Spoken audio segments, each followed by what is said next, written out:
Everyone, welcome to Small Business Strong. I'm your host, John Lane, and today we're going to be talking about the top 5 things homeowners need to constantly be checking for in their own home. So, this is episode 11, and I'm excited to jump in with you. And so, the reason I put this list together is because these are things that I've seen that have caused severe damage in other people's homes. And my goal is to kind of compile a list and to let you, the homeowner, know what to be looking for so that you do not encounter the same scenarios that I've seen my clients. So we have 5 things. First one is drywall. It is my number one most requested service is drywall repair, specifically drywall cracks. I repair a lot of fist size holes in wall and other things, but primarily it is cracks.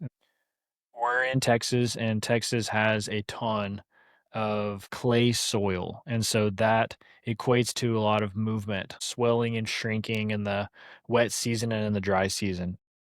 Our foundations have a lot of settling and a lot of movement, and hairline cracks are fine. I have them in my own house. I'd say most houses in Texas have them unless they have the drywall repaired on a yearly basis. I always say, cracks that are, hairline cracks, those are fine, even up to, eighth inch are okay. It really comes down to how big the crack is and how fast it happened.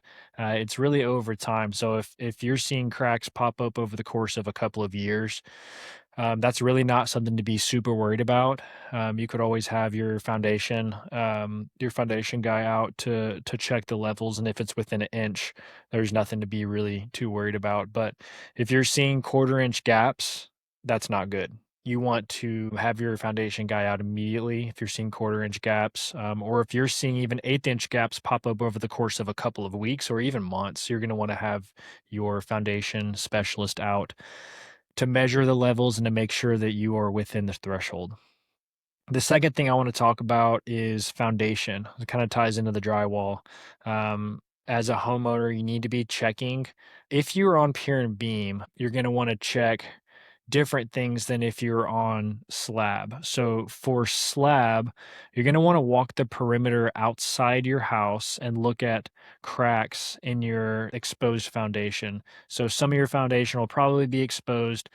I like to look at the corners. Always look at the corners of your foundation. And if you see hairline cracks, it's kind of the same rule as drywall. If you see hairline cracks, that's okay. If you're seeing eighth to quarter-inch cracks, that's something to start being concerned of. And so that's something that I've seen develop over time, and clients that don't take care of this, it hits them at once and they just don't notice these things. Another thing you'll notice with foundation is, besides checking the cracks, is doors. Like seasonally, if you're on slab, seasonally, your doors won't latch when they close. And so as a handyman, I move a lot of striker plates up and down depending on seasonal foundation changes.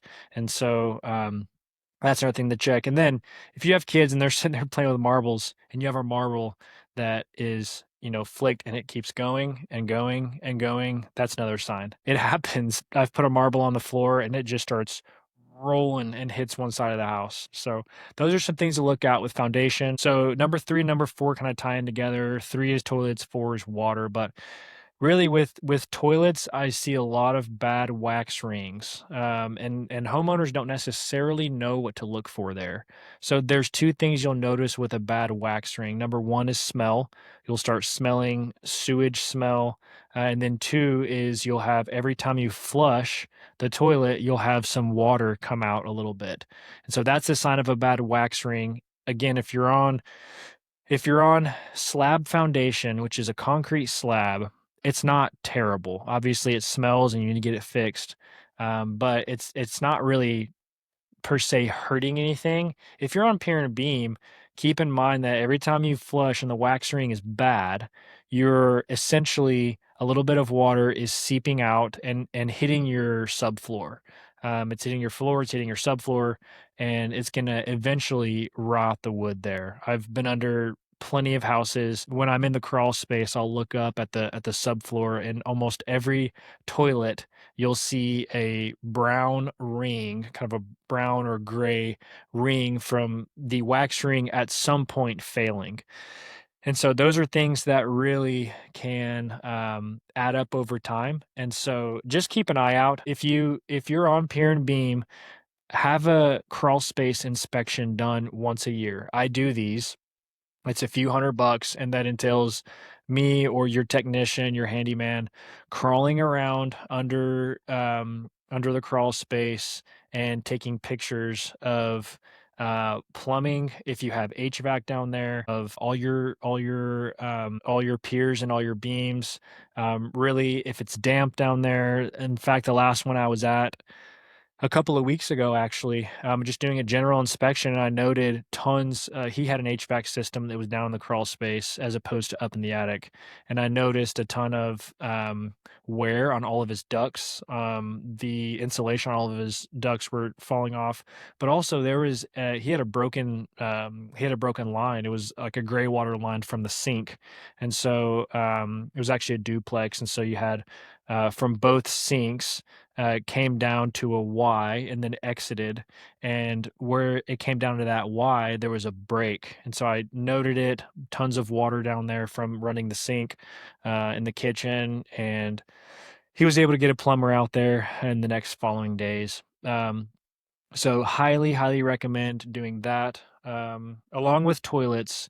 So, if you have a bidet, I've seen, the bidets that, are add-ons basically. So they at the water stop, there'll be a T and it's a bidet that's added in. I've seen, one of my clients, he's a property manager. He had a client who they went on vacation, they came back and their whole house was flooded. I mean, I'm talking about the kind of flooding where you open up your front door and water just pours out. And so they've been gone, I don't know, for about a week or so. They open up the front door, water pours out, and they had a forced renovation basically. It was a remediation, and they found it all stemmed from a busted bidet. Just one of those, you can get them for very cheap. So if you do have a bidet, one, I'd recommend getting a high quality one with brass or copper fittings, not anything plastic. And then two, if you do have one, check it. I would highly recommend once a day, just checking it out. Don't be paranoid about it, but also be aware. Last thing you want is for your house to flood over a $50 add-on attachment. The next thing is water. So um, something that is very easy to diagnose is the question of, do I have a leak? Do I have a water leak?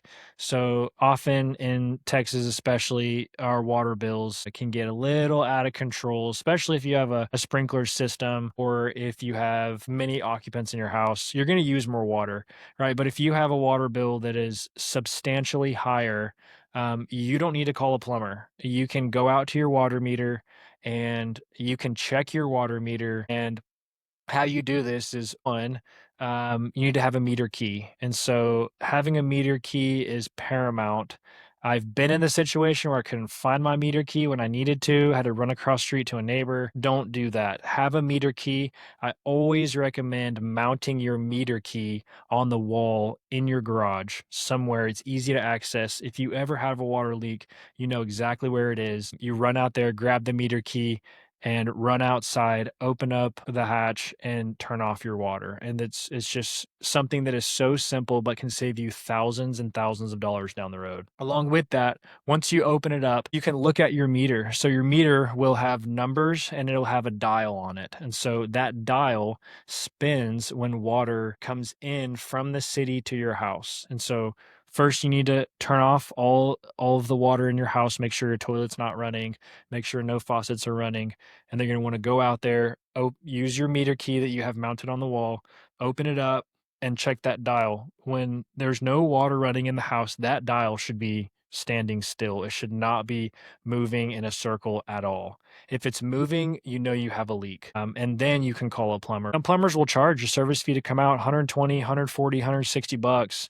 And this is something you can totally do yourself. And I highly recommend, especially if you have a high water bill. The final thing about water that I want to talk about is your water heater. This is something I do for a lot of my clients, but once a year, I'll drain my water heater. Every time your water from the city comes in and it's heating it, sediment builds up in that water heater. And so it is important that every year you drain the water heater and then you make sure that you get that sediment out. Water heaters typically last about 10 years or so, some 8, but typically you get about 10 years. If you see any rust around the water heater, any leaking, you can consult with your plumber, but my recommendation would be to go ahead and get it replaced. The last thing we have on the list is check your baseboards for moisture. So, several clients have reached out to me and say, "Hey, I have a baseboard that looks warped or bowed, or if it's MDF, it'll swell." And so, if it's wood, it'll just look dark. If you have like white trim paint, it'll look dark. And this is huge. So, visual inspections on your baseboards.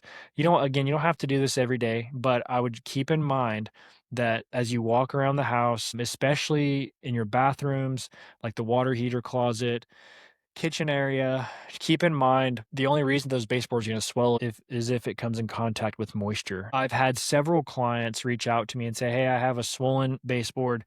You get there and I have a moisture meter, and I get there and it's at 40% moisture, which is soaking wet. It should be around anywhere from 8 to 12% or so. But yeah, it's just soaking wet. So I have a little camera. I drill a half-inch hole in the wall and I insert my camera in there and look around, and it's just black in there. And that is obviously worst case scenario. Something we didn't talk about, but that happens ever so often is leaking roofs and leaking siding. Those aren't typically as damaging as like a water supply line issue in the house that busts, because that can just pretty much take out everything inside your house, to where a siding leak or a roof leak is contained, and is a damage usually only occurs when it rains. But yeah, so watch for moisture, watch for signs of water, watch for movement, anything shifting. If you watch for these 5 things, it is going to dramatically help you down the road. One thing that I always try to share with people is when to call a handyman versus when to call a specialist. Really, if you're looking at cosmetic things, drywall, paint, caulking, siding, carpentry, some handymen do roofing. I don't. It's not in my insurance policy, but some do. Call a handyman. And by roofing, I mean like patching, like replacing a couple shingles. But if it's structural or you have major water damage, or if you know someone who is specifically a roofer, or specifically a painter, working off of references, I would go a specialist route then.